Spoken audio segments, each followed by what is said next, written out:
আচলতে মহিলাসকলৰ যি মানে এতিয়া মই প্ৰথমতে চৰকাৰলৈ যাবগৈ লাগিব যিবিলাক আঁচনি দি আচলতে উদ্যমিতা আঁচনি দিছে আপোনাৰ অৰুণোদয় আঁচনি দিছে মই মোৰ দৃষ্টিভংগীৰে কওঁ সেই আঁচনিবিলাকে কিন্তু মহিলাসকলৰ কিছু ক্ষেত্ৰত কিন্তু মই উন্নতিতকৈ অধুন্নতিহে দেখিছোঁ আৰু বিশেষকৈ আমাৰ যেতিয়া মহিলাসকলে এই আঁচনিবিলাক গ্ৰহণ কৰিবলৈ যায় আমি সামাজিক মাধ্যমতে হওক বা সংবাদ মাধ্যমতে দেখোঁ মানে মহিলাসকলৰ এতিয়া চাওক যেতিয়া আঁচনি আমাৰ 10,000 টকা যিটো লাখপতি বাইদেউৰ আঁচনি দিছে সেই আঁচনিবিলাকত তেওঁলোকে কি কৰিছে ৰাতিপুৱাই দৌৰি আহিব লগা হৈছে সেই আঁচনি গ্ৰহণ কৰিবৰ কাৰণে আৰু চাওক এই 10,000 টকা যেতিয়া ল'বলৈ আহিছে তেতিয়া কিন্তু কি হৈছে এই 3 বছৰমানৰ পৰা কি হৈছে কিছুমান তেওঁলোকে চৰকাৰে দি আছে যে গছপুলি ৰোপণ বিভিন্ন ধৰণৰ তেওঁলোকক কৰ্মৰ যোগেদিহে তেওঁলোকে 10,000 টকা দিছে হয় তেওঁলোকে উদ্যমিতাৰ আঁচনিৰ জৰিয়তে মহিলাসকলৰ যিটো উদ্যোগ স্থাপনে বা তেওঁলোকৰ যিটো স্বাৱলম্বিতাৰ পথ দিছে ঠিকেই আছে কিন্তু চাওক আপোনালোকে উজ্জ্বলা আঁচনি দিছে উজ্জ্বলা গেছটো দিছে কিন্তু গেছ ভৰাবলৈ সেই অৰুণোদয় আঁচনিৰ 1200 টকাই সম্ভৱনে গতিকে কিছুমান এইটো ৰাজনৈতিক প্ৰলোভনেৰে মহিলাসকলক মহাচন্ন কৰিব বিচাৰিছে কেৱল মাত্ৰ ৰাজনীতিৰ বৈতৰণি পাৰ কৰিবৰ কাৰণে আৰু এই যে ক'লো 10,000 টকাৰ যিটো তেওঁলোকে দিছে আঁচনিটো তেতিয়া কি হৈছে তেওঁলোকে সম্পূৰ্ণৰূপে মহিলাসকলক মানে এনেকুৱা ধৰণে তেওঁলোকে মানে চৰকাৰৰ লগত আপোনাৰ জড়িত কৰি পেলাইছে যে তেওঁলোকে যেতিয়া মই শুনিছোঁ মহিলাসকলৰ যেতিয়া যাব তেওঁলোকে সভাবিলাকলৈ যেতিয়া যাব পানী এগিলাচ মানে খাবলৈ নাপালেও তেওঁলোকে কিন্তু মিডিয়াৰ আগত ক'ব নোৱাৰিব ৰাতিপুৱা 6টা বজালৈকে বজাৰৰ পৰা 6টা বজালৈকে তাতে মানে সভাত অংশগ্ৰহণ কৰিব লাগি থাকিব বুলি মই দুলীয়াজনৰ বিশেষকৈ মই গম পাইছোঁ আৰু মই নিজ মানে কৰ্ণগোচৰ হৈছে কিছুমান কথা গতিকে এনে ক্ষেত্ৰত মহিলাসকলক এনেধৰণে কষ্ট দি বা আমি দেখিছোঁ তাতে সন্তান প্ৰসৱ হৈছে আৰু তেনেকুৱা সভা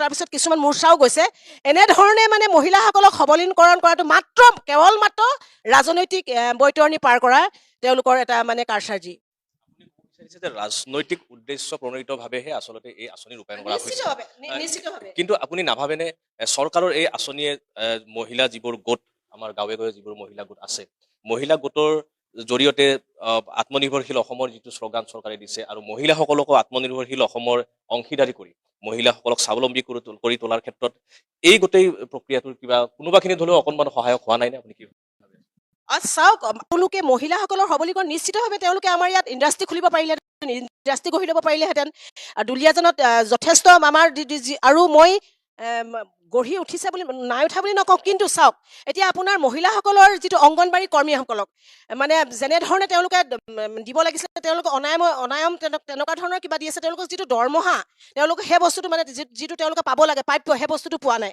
আৰু যিটো আপোনাৰ আঁচনিবিলাকৰ কথা কৈছে আঁচনিবিলাকৰ মানে কি হৈছে 10,000 টকাৰে তেওঁলোকে যদি কুকুৰাই পালন কৰে তেতিয়া 10,000 টকাৰে কেনেধৰণে তেওঁলোকে পালন কৰিব পাৰিব প্ৰতিটো বস্তুৱে ধৰক ভেকচিনৰ পৰা আদি কৰি তেওঁলোকৰ যেনেধৰণে তেওঁলোকে দিছে পৰিকল্পনা কৰিবলৈ দিছে যেনেধৰণে আপোনালোকে সেইখিনি কৰিবলৈ দিছে তেনেকৈ ধৰণে মহিলাসকলক লৈ তেওঁলোকে এটা ইণ্ডাষ্ট্ৰি গঢ়ি তোলক জেগাই জেগা প্ৰতি জিলাই তেওঁলোকে এটা ইণ্ডাষ্ট্ৰি গঢ়ি তোলক মানে তেতিয়াহে মহিলাসকল সাৱলীল হ'ব বিকাশটো আমাক লাগিবই কিন্তু এইটো কথাও নিশ্চয় আমি ক'ব লাগিব যে আমাৰ গ্ৰাম্য অৰ্থনীতি সুদীৰ্ঘ হ'বলৈ হ'লে আমাৰ এটা পৰিয়াল সুদৃঢ় হ'ব লাগিব পৰিয়ালটোৰ আৰ্থিক অৱস্থা সবল হ'ব লাগিব আৰু গ্ৰাম্য অৰ্থনীতিয়ে যিহেতু অসমৰ অৰ্থনীতিৰ মূল ভেটি বুলি ক'লেও ভুল নহ'ব গতিকে গ্ৰাম্য অৰ্থনীতি গঢ়ি তোলাৰ ক্ষেত্ৰত মহিলাসকলৰ যিটো অৱদান আছে আপুনি এগৰাকী নিজেও নাৰী গতিকে আপুনি বুজে চৰকাৰৰ আঁচনিটো বাৰু আমি মানি ললো যে হিতাধিকাৰী সৃষ্টি কৰা আঁচনি বা ৰাজনৈতিক উদ্দেশ্য আগত ৰাখি চৰকাৰে এই আঁচনি ৰূপায়ণ কৰিছে কিন্তু এটা পৰিয়াল অসমীয়া চহা পৰিয়াল এটা চহকী হোৱাৰ ক্ষেত্ৰত মহিলাসকলৰ যিটো অৱদান আছে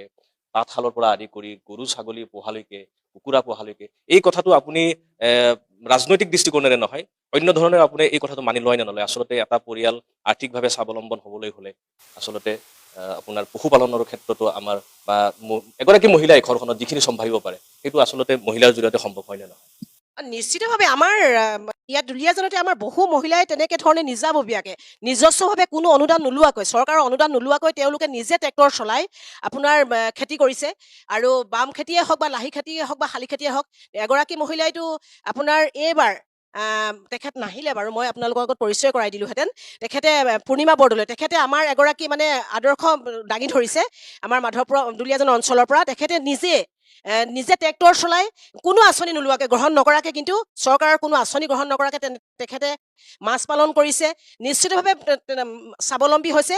আৰু তেনেধৰণে তাঁত বৈও মহিলাসকলে, আৰু চাওক দেই, এটা কথা হৈছে কি, মহিলাসকলক যি আঁচনি, যিটো হিতাধিকাৰী যিটো সৃষ্টি কৰিছে, মানে এই হিতাধিকাৰী মুখ্যমন্ত্ৰী মহোদয়ৰ নিজৰ পৈতৃক সম্পত্তি বিক্ৰী কৰি দিয়া নাই। আমাৰ যিবিলাক কৰ কাটল যে কৈছে আমি মহিলাসকলক আমি স্বাৱলম্বিতা পাইছোঁ, সেই পইচাটো ক'ৰ পৰা আহিছে? সেই পইচাটো তেখেতৰ পকেটৰ পইচাৰ পৰা দিয়া নাই, যি আমাৰ কৰ কাটল তাৰ পৰাইতো দিছে। গতিকে তেখেতে আৰু ঋণ লৈছে, যি ঋণত এটা মানে ভৰি হৈ আছে তেওঁলোক। তো গতিকে উন্নতিটো তেনেকুৱা আমি দেখা নাই মহিলাসকলক। আৰু যিখিনি কৰিছে, আৰু মই অকণমান ফালৰি কাটি যাম, যিহেতু আমি সমষ্টিৰ কথা আহিছে, মহিলাৰ আপুনি যিটো প্ৰশ্ন সুধিছে মই অকণমান ফালৰি কাটিম। আৰু উন্নয়নৰ ক্ষেত্ৰত দুলীয়াজনৰ যিটো ফুপুলা স্বৰূপ, আমি আচলতে জনসাধাৰণক প্ৰতিনিধিত্ব কৰি এজন যেতিয়া বিধায়ক আপোনাৰ যায়, তেতিয়া দুলীয়াজনৰ আপোনালোকে নিশ্চয় দেখিছে উন্নতি। মাত্ৰ তেখেতে চাইকেল, আমাৰ বিধায়ক ডাঙৰীয়া চাইকেল লৈ যোৱা তেখেতে যি মানে তেওঁৰ চাৰ্কাছ দেখুৱালে, আচলতে সকলোৱে কিন্তু এইখিনি সহজে অনুমেয়। আজি আমাৰ ITI খন হোৱা নাই, আজি আৰু ৰাস্তা পথৰ কথা আপুনি নকওঁৱে। সৌদিনা দেখিছোঁ মই আপোনাৰ এটা গোটেই এতিয়াও এই খৰালিমহীয়া গোটেই বিদ্যালয়খন কিছু পানীৰ তলত বুৰ গৈ আছে। আৰু তেখেতে জনহিত মানে জনসাধাৰণৰ মংগলৰ মানে হিত সাধনৰ বিপৰীতে তেখেতে কিন্তু নিজেহে কি কৰিছে, টকা ঘটাত ব্যস্ত হৈ পৰিছে। আচলতে এনেকুৱা ধৰণৰ জনপ্ৰতিনিধি হ'লে মানে ৰাইজৰ উন্নতিৰ জেগা অধুন্নতিহে হয়। বিষয়টো লৈ মই পুনৰ আপোনাৰ ওচৰলৈ আহিম। সমষ্টিত কিমানখিনি উন্নয়ন হ'ল বিজেপি বিধায়কৰ দিনত, কি হ'ল কি নহ'ল, সেই কথাটো লৈ পুনৰ মই আপোনাৰ ওচৰলৈ আহিম। কিন্তু মই এই মুহূৰ্তত জাতীয় সংগঠনৰ যিহেতু এগৰাকী নেতা আমাৰ লগত আছে, ৰূপম গগৈ ডাঙৰীয়া, গতিকে তেখেতৰ ওচৰলৈ যাবই লাগিব। প্ৰথমতে আপোনাক ধন্যবাদ জনাইছোঁ। আমাৰ এই অনুষ্ঠানত যদিওবা আমাৰ উপস্থিতিৰ সংখ্যা তাকৰ, যিয়েই নহওক, আমি কিছু অনানুষ্ঠানিকভাৱে আলাপ কৰিবলৈ বিচাৰিছিলোঁ, আৰু যিখিনি লোকে আমাক সঁহাৰি দিছে তাৰ ভিতৰত আপুনিও এগৰাকী। আপোনাক প্ৰথমতে ধন্যবাদ জ্ঞাপন কৰিছোঁ। মোৰ প্ৰথম প্ৰশ্নটো কেৱল দুলীয়াজান কেন্দ্ৰিক নহয়, যিহেতু আপুনি এটা বৃহত্তৰ জনগোষ্ঠীৰ নেতা, আৰু এটা সংগ্ৰামী ধাৰা আপোনালোকে অব্যাহত ৰাখিছে নিজৰ জনগোষ্ঠীকৰণৰ সপক্ষতো। গতিকে এই বিষয়টোকে মই আৰম্ভ কৰিম। জনজাতিকৰণৰ প্ৰসংগটো যিহেতু সৰ্বদা এক ৰাজনৈতিক চৰ্চিত বিষয়, কিন্তু নিৰ্বাচনৰ সময়ত এই বিষয়বোৰ পুনৰ উত্থাপন হয়, অভিযোগৰ আঙুলি চৰকাৰৰ পক্ষলৈ যায়, অভিযোগৰ আঙুলি হয়তো কেতিয়াবা আপোনালোকৰ দৰে সংগঠনৰ ফালেও যায়। কিয়নো এইটো কথা কোৱা হয় যে সময়ে সময়ে জাতীয় সংগঠনসমূহে ললিপপটো গিলি লয়, কিন্তু মূৰকত একো নহয়। ধন্যবাদ। আচলতে কথাটো এনেকুৱা ধৰণৰ, আপোনালোকে যদি চায়, বিগত কংগ্ৰেছ চৰকাৰৰ তেখেতসকলৰ যিটো দম্ভ অহংকাৰ, সৰ্বপ্ৰথম দুৰ্নীতি, ভ্ৰষ্টাচাৰ, তাৰ বিৰুদ্ধে আচলতে পৰিত্ৰাণ বিচাৰি অসমৰ জনতাই, অসমৰ জনগণে এখন পৰিৱৰ্তনকামী চৰকাৰ আশা কৰিছিল। আৰু শেহতীয়াকৈ যেতিয়া বিজেপি চৰকাৰ শাসনলৈ আহিছিলে, তাৰ প্ৰাক মুহূৰ্তত তেওঁলোকে এটা কথা কৈছিলে যে এইখন শৰাইঘাটৰ শেষ ৰণ, অসমীয়া জাতীয় জীৱনৰ, অসমীয়া অস্তিত্বৰ ৰক্ষাৰ এখন শৰাইঘাটৰ শেষ ৰণ। গতিকে তেওঁলোকে পৰিৱৰ্তনকামী জনগণে আচলতে সকলোৱে বিজেপি চৰকাৰখনক আস্থা আৰু বিশ্বাসত ৰাখি, নৰেন্দ্ৰ মোদী ডাঙৰীয়াই টেটুফালি তেতিয়াই বজ্ৰ কথা কৈছিলে 16 মাহৰ পিছত বিদেশী তালি টোপোলা বান্ধিব লাগিব। 6 জনগোষ্ঠী জনজাতিকৰণ বিজেপি চৰকাৰ শাসনলৈ আহিলে 6 মাহতে তেওঁলোকে জনজাতিকৰণৰ মৰ্যাদা প্ৰদান কৰা হ'ব। সুদীৰ্ঘ দিনৰ পৰা 6টা জনগোষ্ঠীয়ে, টাই আহোম, মৰাণ, মটক, কোচ, ৰাজবংশী, চাহজনকে ধৰি 6টা জনগোষ্ঠীয়ে আত্মনিয়ন্ত্ৰণৰ অধিকাৰ, ৰাজনৈতিক অধিকাৰ, সাংস্কৃতিক অধিকাৰ বিচাৰি যাতে মূৰ তুলি যাতে জীয়াই থাকিব পাৰে, এই অসমত যাতে নিজস্বতা যিখিনি অধিকাৰ সুৰক্ষা যাতে নিশ্চিত হয়, তাৰ কাৰণে সংগ্ৰাম কৰি আহিছে। আৰু তাৰ কাৰণে যেনেধৰণে এই বিজেপি চৰকাৰখনে 6 মাহত শাসনলৈ আহিলেই তেওঁলোকে জনজাতিকৰণৰ মৰ্যাদা প্ৰদান কৰা হ'ব বুলি কৈছিল, শেহতীয়াকৈ আপোনালোকে দেখিছে সৰ্বানন্দ সোণোৱালৰ দিনত তেওঁলোকে জনজাতিকৰণৰ প্ৰক্ৰিয়াটো একেবাৰে পুতৌ লগা অৱস্থাৰ দৰে এটা বিষয় কৰি পেলালে। মুখ্যমন্ত্ৰী হিমন্ত বিশ্বতো আচলতে তেওঁলোকে যেনেধৰণে ত্ৰান্বিত ৰূপত তেওঁলোকে নিম্ন সদনত বিষয়টো উত্থাপন কৰিলে, কিন্তু বিষয়টো আলোচনা নহ'ল। সেইকাৰণে এই গোটেই বিষয়টো আচলতে আজি দল সংগঠনকো মানুহে আৰু জনগণে প্ৰশ্ন কৰিব, প্ৰশ্ন কৰাৰ অধিকাৰ আছে। আৰু যিখিনি আচলতে ৰাইজে সংগ্ৰাম কৰি আহিছে, জনজাতিকৰণৰ যিটো মূল সমস্যা, এই সমস্যাটোত আচলতে মূল দায়িত্ব আচলতে চৰকাৰ আছিলে। কাৰণ চৰকাৰে কয়, কেতিয়াবা মুখ্যমন্ত্ৰীগৰাকীয়ে আমি কোৱা শুনো যে 6 জনগোষ্ঠী জনজাতিকৰণ যদি কৰা হয় অসমত ৰক্তাক্ত পৰিস্থিতিৰ সৃষ্টি হ'ব।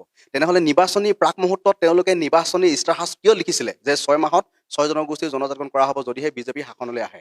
আপোনালোকে চাব, তেওঁলোকে নিজেই দুতলীয়া স্থিতি গ্ৰহণ কৰিছে। তেওঁলোকে নিজেই এটা সম্পূৰ্ণৰূপে দুমুখীয়া চৰিত্ৰ যে তেওঁলোকৰ আছে, এই কথাটো প্ৰমাণ কৰি দিছে। গতিকে 6 জনগোষ্ঠীৰ জনজাতিকৰণৰ সংগ্ৰামখন এতিয়াও অব্যাহত আছে। ভৱিষ্যতে অব্যাহত থাকিব আৰু আমি চৰকাৰক সজোৰে দাবী উত্থাপন কৰিম জনগণৰ প্ৰতি যদি আস্থা আছে ছটা জনগোষ্ঠীৰ প্ৰতি শ্ৰদ্ধা আৰু সন্মান আছে আৰু তেওঁলোকে যদি নিজৰ যিটো নিৰ্বাচনী ইস্তাহাৰ নিৰ্বাচনী প্ৰতিশ্ৰুতি সেই প্ৰতিশ্ৰুতি পালন কৰি তেওঁলোকৰ দায়িত্ব পালন কৰি দেখাওক আত্মনিয়ন্ত্ৰণ আৰু এটা প্ৰশ্ন আপোনাক কৰিবই লাগিব সেইটো হ'ল যে সামগ্ৰিকভাৱে আমাৰ অসমীয়া জাতিৰ যিটো আত্মৰক্ষাৰ প্ৰসংগটো গতিকে উজনি অসমতো আমি দেখিছোঁ বিভিন্ন সময়ত যে ইয়াত মিয়া খেদা অভিযান চলিছে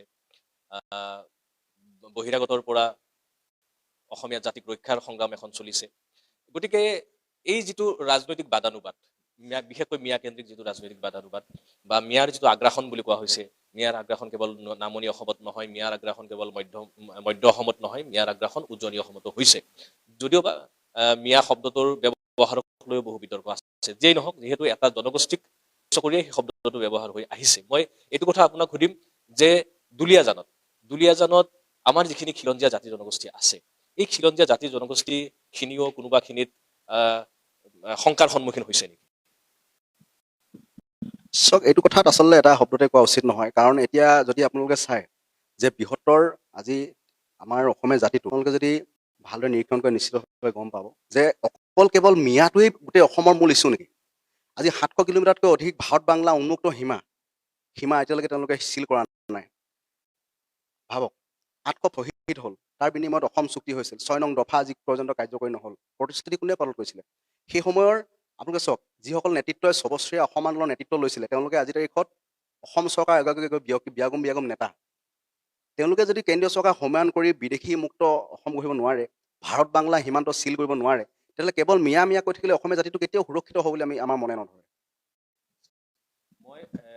মই বা যিখিনি প্ৰশ্ন থাকিব আপোনাৰ প্ৰতি মই পুনৰ আপোনাৰ ওচৰলৈ আহিম এতিয়া মই যুৱ প্ৰজন্মৰ প্ৰতিনিধি যিহেতু আমাৰ লগত আছে গতিকে নতুন প্ৰজন্ম হ'ল আমাৰ সমাজৰ যিহেতু ভৱিষ্যতৰ তেওঁলোক সেনানী গতিকে প্ৰথম তোমাৰ পৰাই মই আৰম্ভ কৰিম নিশ্চয় তুমি ভোটাধিকাৰ পাইছা গতিকে নতুন প্ৰজন্মৰ ভোটাৰ হিচাপে বা নতুন প্ৰজন্মৰ প্ৰতিনিধি হিচাপে দুলীয়াজানৰ আজিৰ তাৰিখত দুলীয়াজানৰ উন্নয়নৰ প্ৰতিচ্ছবিখন তুমি কি দেখিছা হয় পোনপ্ৰথমে ধন্যবাদ জ্ঞাপন কৰিছোঁ আপোনালোকৰ সংবাদ মাধ্যমৰ যোগেদি আজি দুলীয়াজান সমষ্টিৰ উন্নয়নক লৈ আৰু সামগ্ৰিক দিশটোক লৈ দুআষাৰ ক'বলৈ ইয়ালৈ আমন্ত্ৰণ কৰি অনাৰ বাবে এগৰাকী ছাত্ৰ প্ৰতিনিধি হিচাপে আচলতে কাৰো পক্ষপাতিত কথাটো ক'বলৈ বিচৰা নাই আমাৰ বিভিন্ন জাতি জনগোষ্ঠীয় সংগঠনৰ প্ৰতিনিধিসকলে ইতিমধ্যে সকলোখিনি কথা অৱগত কৰিছে গতিকে ছাত্ৰসকলক লৈ যিহেতু কৰিবলগীয়া কাম দুলীয়াজানত বহুত আছে আৰু ছাত্ৰসকলক লৈ আগবাঢ়ি যোৱা বিভিন্ন কৰ্মৰাজিৰ পৰা আদি কৰি আমাৰ শিক্ষানুষ্ঠানসকলত যিসমূহ উন্নয়নমূলক কাম আছে শিক্ষানুষ্ঠানসমূহত বিজ্ঞান প্ৰযুক্তিবিদ্যাৰে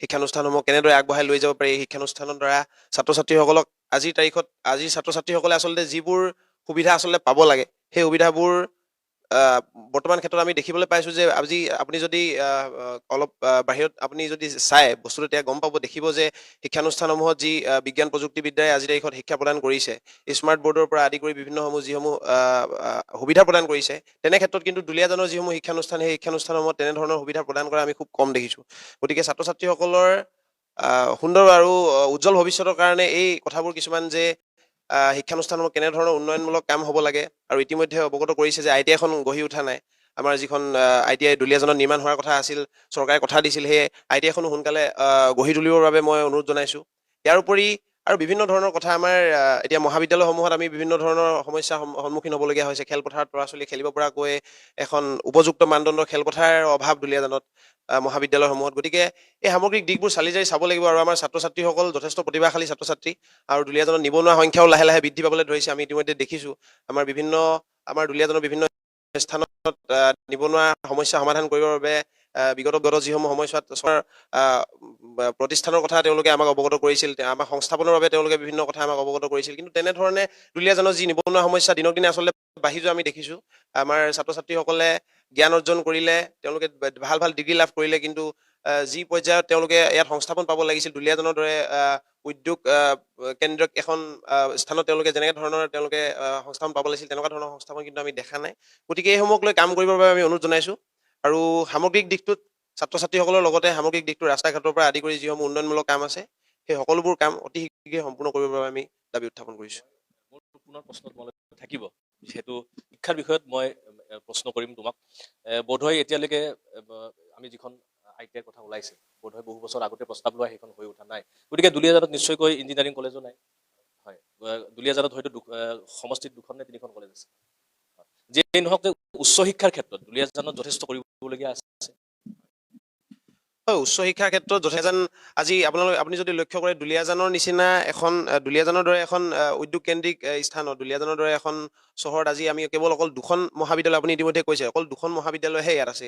দুলীয়াজান মহাবিদ্যালয় এখন দুলীয়াজান ছোৱালী মহাবিদ্যালয়। দুলীয়াজান ছোৱালী মহাবিদ্যালয় কিছুদিনৰ পূৰ্বে বন্ধ হোৱাৰ এটা আশংকা আহি পৰিছিল, কিন্তু বৰ্তমান সেয়া হৈ উঠা নাই। আমি তাত বিভিন্ন ধৰণৰ প্ৰতিবাদী কাৰ্যসূচী হাতত লৈছিলোঁ আৰু বিভিন্ন দল সংগঠনৰ নেতাকৰ্মীসকলেও এইটো কাৰ্যসূচী হাতত লৈছিল। কিন্তু আমাৰ দুলীয়াজানৰ দৰে এখন ঠাইত উচ্চ শিক্ষাৰ ক্ষেত্ৰত আজি যদি আপোনালোকে চাই ইয়াত বিভিন্ন ধৰণৰ অসুবিধাৰ সন্মুখীন হ'বলগীয়া হয়। আমাৰ কলেজ আপুনি ক'লেই 2খন কলেজ আছে, তাৰ উপৰি ইঞ্জিনিয়াৰিং কলেজৰ অভাৱ। ইয়াত এখন ITI হোৱাৰ কথা আছিল, সেইখনো সম্পূৰ্ণ হৈ উঠা নাই। তাৰোপৰি ইয়াত যিসমূহ ইণ্ডাষ্ট্ৰি আছে, যিসমূহ উদ্যোগ আছে, সেই উদ্যোগসমূহক লৈ যি এখন উদ্যোগিক শিক্ষানুষ্ঠান ইয়াত তেওঁলোকে গঢ়ি তুলিব পাৰে। আমি দেখিছোঁ যে আপুনি যদি লক্ষ্য কৰে যিসমূহ এতিয়া অইল ইণ্ডিয়াক লৈ আপুনি যদি এটা কথা চাই যে বাহিৰত যিসমূহ তৈলকেন্দ্ৰিক যিসমূহ চহৰ আছে তেওঁলোকত ঠাইত আপোনালোকে দেখিব যে তৈলকেন্দ্ৰিক একো শিক্ষানুষ্ঠান থাকে, যাৰ জৰিয়তে তেওঁলোকে নিজৰ ঠাইতে তৈলকেন্দ্ৰিক শিক্ষা অৰ্জন কৰি তাতে তেওঁলোকে সংস্থাপনৰ এটা বাট মুকলি কৰি দিয়ে। তেওঁলোকৰ চৰকাৰে হওক বা তেওঁলোকৰ সামগ্ৰিক যিটো ব্যৱস্থা তেওঁলোকৰ তেনেকুৱা। কিন্তু দুলীয়াজানৰ দৰে এখন ঠাইত য'ত অসম গেছ কোম্পানী, অইল ইণ্ডিয়াৰ পৰা আদি কৰি ইয়াত 6-7টা ডাঙৰ ডাঙৰ উদ্যোগ আছে, যি প্ৰাইভেট খণ্ডৰ বিভিন্ন ধৰণৰ ইয়াত কোম্পানী আছে, গতিকে ইমানবোৰ উন্নতি থকাৰ পিছত, ইমানবোৰ উদ্যোগ থকাৰ পিছত আমাৰ ল'ৰা ছোৱালী যদি ইয়াত নিবনুৱা সমস্যাত ভোগে তেন্তে ইয়াতকৈ ডাঙৰ চাগে আৰু সমস্যাৰ সন্মুখীন আৰু ছাত্ৰ ছাত্ৰীসকল নহয়। আকৌ এটা প্ৰশ্ন কৰিম যে গতিকে এই যে নিবনুৱা সমস্যা বা শিক্ষাৰ ক্ষেত্ৰত যিখিনি অভাৱ বা স্বাস্থ্য খণ্ডতো আমি দেখিছোঁ বহুত বেছি ইয়াত সা সুবিধা হয়তো নাই, গতিকে এইটো কিয় হৈছে যে চৰকাৰৰ সদিচ্ছাৰ অভাৱ বা জনপ্ৰতিনিধিৰ ব্যৰ্থতা? আচলতে ৰাইজে এখন চৰকাৰ গঠন কৰে আৰু ৰাইজে চৰকাৰখন গঠন কৰোঁতে বিভিন্ন আশা মনত লৈ তেওঁলোকে এজন জনপ্ৰতিনিধি তেওঁলোকে বাছনি কৰে। গতিকে জনপ্ৰতিনিধিজনে ৰাইজৰ সকলো সমস্যা প্ৰতিনিধিত্ব কৰি তেওঁলোকে দিল্লীত তেওঁলোকে আলোচনা কৰি তেওঁলোকে যিমান তেওঁলোকে আলোচনা কৰি ইয়াত উন্নয়ন কৰিব পাৰে সকলো প্ৰতিনিধিৰ ওপৰত কথা। আচলতে জনপ্ৰতিনিধিজনৰ ৰাইজে যদি আশা কৰিছে তেন্তে ৰাইজৰ যিসমূহ অভাৱ অভিযোগ আছে সেইসমূহ পূৰণ কৰাটো তেওঁৰ দায়িত্ব আৰু তেওঁৰ পৰম কৰ্তব্য। গতিকে সেইসমূহ কৰ্তব্য পালন কৰাটো তেওঁৰ নিজা এক বুলি তেওঁ যদি অনুভৱ কৰে তেন্তে হয়তো চাগে দুলীয়াজানৰ দৰে এখন ঠাইত নিশ্চয় ছাত্ৰ ছাত্ৰীসকলৰ লগতে নিবনুৱা সমস্যাৰ লগতে ৰাস্তা ঘাটৰ পৰা আপুনি কোৱাৰ দৰে চিকিৎসালয় সমস্যা, এইসমূহ সমস্যা নিশ্চয় সমাধান হ'ব। আৰু দুলীয়াজানৰ চিকিৎসা ব্যৱস্থাটো বৰ্তমান অতিকে শোচনীয় ব্যৱস্থা। ইয়াত একো আপুনি যদি চাই বিভিন্ন ডাঙৰ ডাঙৰ সমস্যা যদি ৰোগত আপুনি ভোগে দুলীয়াজানত চিকিৎসা ব্যৱস্থা দুলীয়াজানতে চিকিৎসা কৰিব পৰা ইয়াত কোনো ধৰণৰ সহায় সুবিধা নাই। সৰু সৰু কথাতে ডিব্ৰুগড় তেওঁলোকে পঠিয়াবলগীয়া হয় একোজন ৰোগী। গতিকে এজন জনপ্ৰতিনিধিয়ে যদি সকলোখিনি কাম চালি জাৰি চায় তেন্তে মই ভাবোঁ অতি সোনকালে দুলীয়াজানৰ। ধন্যবাদ। আমি এগৰাকী বাইদেউৰ ওচৰলৈ যাব বিচাৰিছোঁ। বাইদেউ মহিলা হিচাপে আৰু মাতৃ হিচাপে গতিকে দুলীয়াজান সমষ্টিত আপুনি উন্নয়নৰ ৰূপৰেখাটো কিবা দেখিবলৈ পাইছেনে নাই এইখন চৰকাৰৰ দিনত? এইখন চৰকাৰ দিনত উন্নয়নৰ আমি যিখিনি ভূমিকা দেখিব লাগিছিলে আমি বিচাৰোঁ সেইমতে আমি পোৱা নাই। কিন্তু মহিলা উদ্যমিতা আঁচনিৰ জৰিয়তে বা কিছুমান আঁচনিৰ জৰিয়তে মহিলাসকলক এটা বেলেগ দিশত নিবলৈ চেষ্টা কৰিছে। কেনেকুৱা দিশত নিব? মানে সেইটো ৰাজনীতিকৰণ কৰা বুলিয়ে ক'ব লাগিব। তেনেকুৱা ধৰণেকে নিয়া হৈছে। কিন্তু আমি ভাবোঁ সেই মহিলাসকলকো যদি আমি মানে উদ্যমিতা আঁচনিখনেই মই যদি উদাহৰণ হিচাপে ধৰোঁ, এতিয়া সাধাৰণতে হুলস্থুল হৈ আছে সেইটো বিষয়তে। গতিকে সেই আঁচনিখনৰ জৰিয়তে যদি এইখিনি মহিলাক আমি সবলীকৰণ কৰিবলৈ যাওঁ তেতিয়া আমি কেনেধৰণে যাম? আমাৰ পৰিকল্পনা এটা থাকিব লাগিব। আমি ব্যৱসায় এটা কৰিবলৈ যাওঁতে যদি পৰিকল্পনা কৰি নলওঁ তেতিয়াহ'লে আমি কেতিয়াও উন্নতি কৰিব নোৱাৰোঁ। ঠিক তেনেধৰণে আমি ঘৰ এখন চলাওঁতে আমি ঘৰখনতো আমি পৰিকল্পনা কৰি ল'বলগীয়া হয়, ঘৰখন যাতে আমি সুচাৰুৰূপে পৰিচালনা কৰিব পাৰোঁ। ঠিক তেনেধৰণে আমাৰ অঞ্চলটো যদি আমি উন্নতিৰ দিশত আগবঢ়াই নিব বিচাৰোঁ তেনেহ'লে আমাৰ এটা সুস্থ পৰিকল্পনা হ'ব লাগিব। আৰু সেই পৰিকল্পনাটো অকল এজন মানুহৰ দ্বাৰা সম্ভৱ বুলি ক'ব নোৱাৰি। ইয়াত আমি দল সংগঠনৰো সহযোগিতা বিচাৰিব লাগিব। আৰু আমি সাধাৰণ মহিলা হিচাপে আমাৰো সহযোগিতা নিশ্চয় কিঞ্চিত হ'লেও মানে থাকিব লাগিব। তেতিয়াহে এটা অঞ্চল উন্নতিৰ দিশত আগবাঢ়িব বুলি ভাবোঁ মই। কথাটো হ'ল কি বিধায়কজনক ৰাইজে নিৰ্বাচিত কৰি পঠিয়ায়। গতিকে বিধায়ক বৰ্তমানৰ যিগৰাকী বিধায়ক তেওঁ 2টা কাৰ্যকাল প্ৰায় সম্পূৰ্ণ কৰিলে। গতিকে তেখেতৰ যিখিনি আপোনাৰ উন্নয়নমূলক কাম কাজ বা ৰাইজক যিখিনি প্ৰতিশ্ৰুতি তেখেতে দিছিলে সেই প্ৰতিশ্ৰুতিবোৰ তেখেতে পূৰণ কৰিবলৈ সক্ষম হৈছে নে নাই? প্ৰতিশ্ৰুতি বুলি ক'বলৈ হ'লে আমি আমাৰ সাধাৰণতে এতিয়া যিখিনি দেখি আছোঁ প্ৰতিশ্ৰুতি সম্পূৰ্ণ কৰা মই দেখা নাই। কৰিবলৈ চেষ্টা কৰিছে কিন্তু সম্পূৰ্ণ হোৱা নাই। ঠিক আছে, ৰূপম গগৈৰ ওচৰলৈ আহিছোঁ। গতিকে এটা জাতীয় সংগঠনৰ নেতা হিচাপে বহু গুৰু দায়িত্ব আপোনালোকৰ ওপৰতো আছে। আপোনালোকৰ ৰাইজৰ যিবোৰ মন্তব্য সেইবোৰ মন্তব্য আপোনালোকে আপোনালোকৰ ৰাইজৰ কণ্ঠ হিচাপে আপোনালোকে তুলি ধৰে। গতিকে আমি এতিয়া দুলীয়াজানৰ কথা পাতিম। দুলীয়াজানৰ আজিৰ তাৰিখত দুলীয়াজানৰ অসমৰ বাকী যিবোৰ সমষ্টি, দাঁতি কাষৰীয়া সমষ্টি বহুত এটা আছে, নাহৰকটীয়াই হওক, ডিব্ৰুগড়েই হওক, নাইবা আপোনাৰ মৰাণেই হওক বা খোৱাঙেই হওক, গতিকে আন যিবোৰ সমষ্টি, ডিব্ৰুগড়, শিৱসাগৰ, তিনিচুকীয়া জিলাৰ আন যিবোৰ সমষ্টি, সেই সমষ্টিবোৰৰ তুলনাত দুলীয়াজান ক'ৰবাত পিছ পৰি আছে নেকি? দুলীয়াজানৰ কথা যিহেতু কোৱা হৈছে, গতিকে এটা কথা ঠিক, দুলীয়াজানৰ যিগৰাকী বিধায়ক 10টা বছৰে তেখেতে দুলীয়াজান সমষ্টিক প্ৰতিনিধিত্ব কৰি পেলাই তেখেতৰ যিখিনি আচলতে ভূমিকা একেবাৰে নিম্ন খাপৰ, একেবাৰে নিম্ন মানদণ্ডৰ, অসমৰ 126টা সমষ্টি সৰ্বকালৰ ব্যৰ্থ, অপদাৰ্থ, অকৰ্মণ্য, নিষ্কমা, অসমীয়া অভিধানত যিবিলাক শব্দ আচলতে একেবাৰে নিম্ন খাপৰ, নিম্ন ৰুচি সম্পন্ন, এই দুলীয়াজানৰ বিধায়কজনৰ ক্ষেত্ৰত আচলতে পৰ্যাপ্ত বা খাটে বুলি আমি ক'ব লাগিব। কাৰণ আপোনালোকে চাওক, আজি দুলীয়াজান সমষ্টিটোত আপোনালোকে বিগতত আমি দেখিছোঁ যে 16টা পঞ্চায়ত 160টা ৱাৰ্ড আছিলে। আৰু ইয়াতে আপোনাৰ চাওক, আজি অইল ইণ্ডিয়া লিমিটেড আছে, মহাৰত্ন উদ্যোগলৈ আজি পদোন্নতি হৈছে। আজি BCPL-ৰ এটা ইউনিট আছে মধুবনত, আজি DNP লিমিটেড আছে, অসম চৰকাৰৰ এটা লাভজনক আছে, নেপকো আছে। ইমানকেইটা উদ্যোগ প্ৰতিষ্ঠানে গিজগিজাই থকাৰ পিছত আজি দেশত আপোনালোকে চাওক, দুলীয়াজান সমষ্টিত এখন কাৰিকৰী উদ্যোগিক প্ৰতিষ্ঠান নাই, এখন ইঞ্জিনিয়াৰিং কলেজ নাই। আজি খেলা ধূলা কৰিবৰ কাৰণে আজি সমষ্টিতো বিভিন্ন খেলপথাৰসমূহ আপোনালোকে চাওক, আজি ছাত্ৰ ছাত্ৰীসকলে খেলৰ জৰিয়তে বিভিন্ন ভূমিকা পালন কৰে। এখন উপযোগী খেলপথাৰ নাই, নেহেৰু মৈদানখন অইল ইণ্ডিয়া লিমিটেডৰ অধীনত থাকে। গতিকে আপোনালোকে যদি চাই, টেঙাখাটত যোগেন্দ্ৰনাথ হাজৰিকা সোঁৱৰণী ক্ৰীড়া প্ৰকল্প আছিলে, কেইবা কোটি টকা অসম চৰকাৰে নিৰ্ধাৰণ কৰি দিছিলে, এই পুঁজিটো তেওঁ ৰাস্তা বনাবৰ কাৰণে লৈ গৈছে।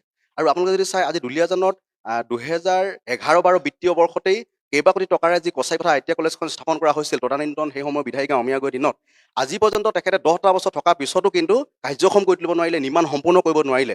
আৰু শেহতীয়াকৈ আপোনালোকে চাওক, দুলীয়াজানৰ সোমোৱাৰ লগে লগে ৰেল ষ্টেচনৰ পৰা টিপলিঙলৈকে 4 কিলোমিটাৰ পথছোৱা 2012-13 বিত্তীয় বৰ্ষত 24 কোটি 32 লাখ টকা অইল ইণ্ডিয়া মোকলাই দিছিলে গড়কাপ্তানি বিভাগক। কিন্তু আপোনালোকে চাওক, আজি এই দুলীয়াজান সমষ্টিৰ যিটো মূল পথ, এই পথৰ দুৰৱস্থা কেনেকুৱা।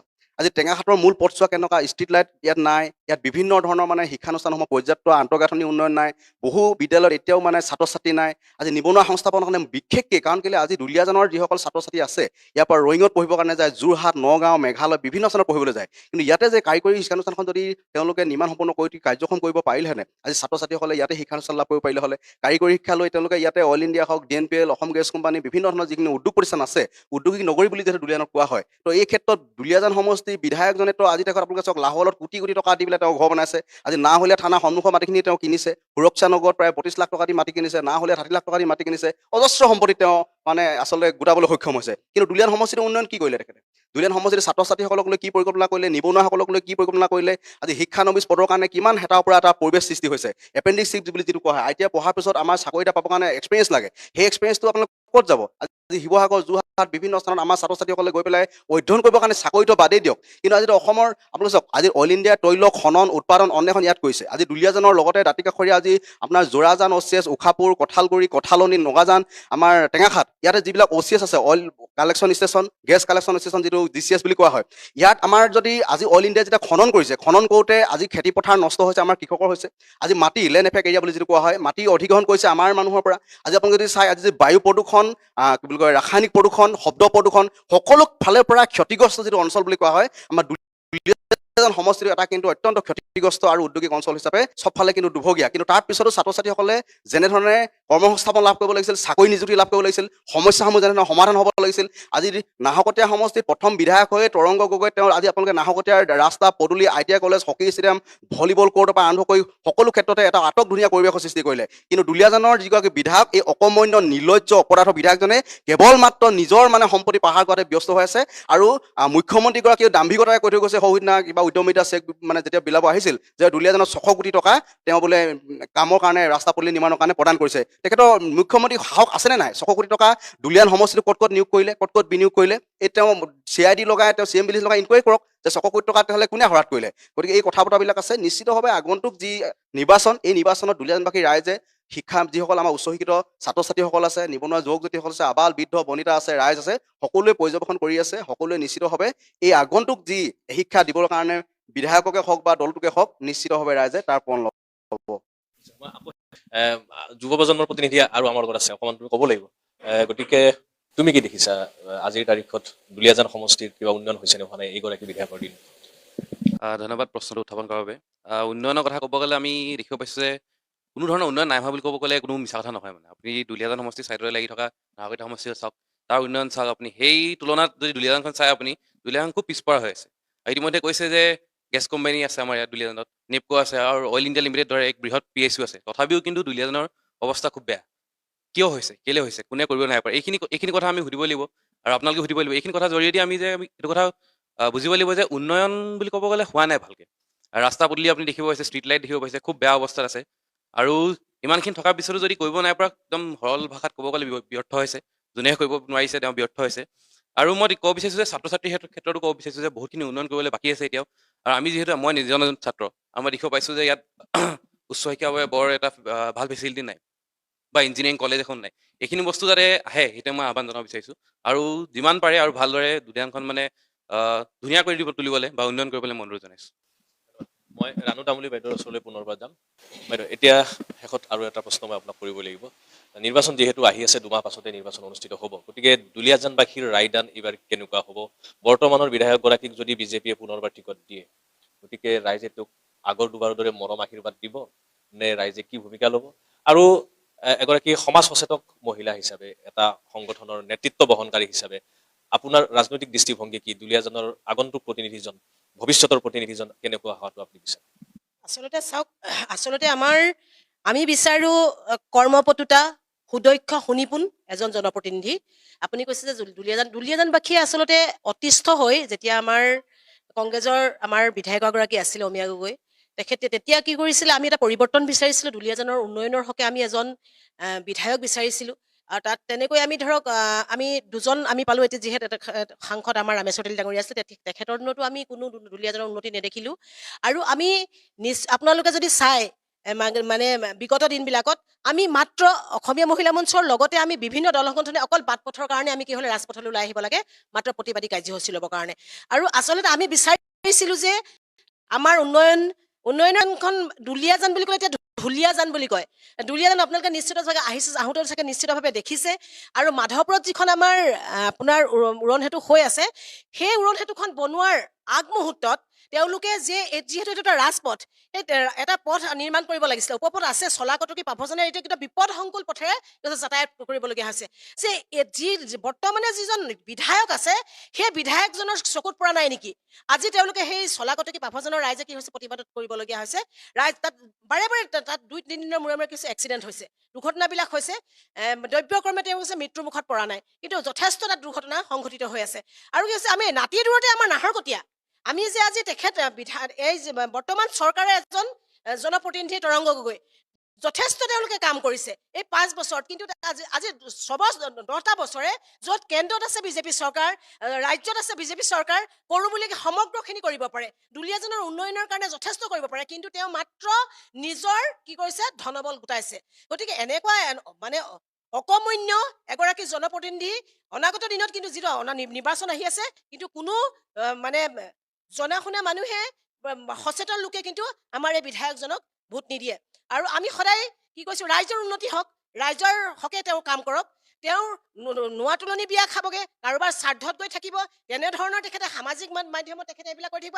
আমি বিচাৰিছোঁ মাত্ৰ ৰাইজৰ উন্নত হোৱা। দুলীয়াজানৰ যিটো বাটপথ, আপুনি এইডোখৰ পৰা আহিলে আপুনি ষ্ট্ৰীট লাইট নাই, প্ৰতিদিনাখনে এক্সিডেণ্ট হয়, ডিভাইডাৰত গৈ পিনে তেওঁ মানে ৰাস্তাৰ পদূলি তেওঁ কাম কৰা নাই। আৰু ক'ৰবাত যদি তেওঁ আধাৰশিলা এতিয়া কি কৰিছে, নিৰ্বাচনী তেওঁ কি কৰিছে, প্ৰচাৰৰ কাৰণে দেখিছোঁ ক'ৰবাত আধাৰশিলা তেওঁ স্থাপন কৰিছে, আমি দেখিছোঁ সংবাদ মাধ্যমে বা সামাজিক মাধ্যমে। এনেধৰণৰ আচলতে কামবিলাক সকলোৱে আমাৰ লক্ষ্য কৰি আছে।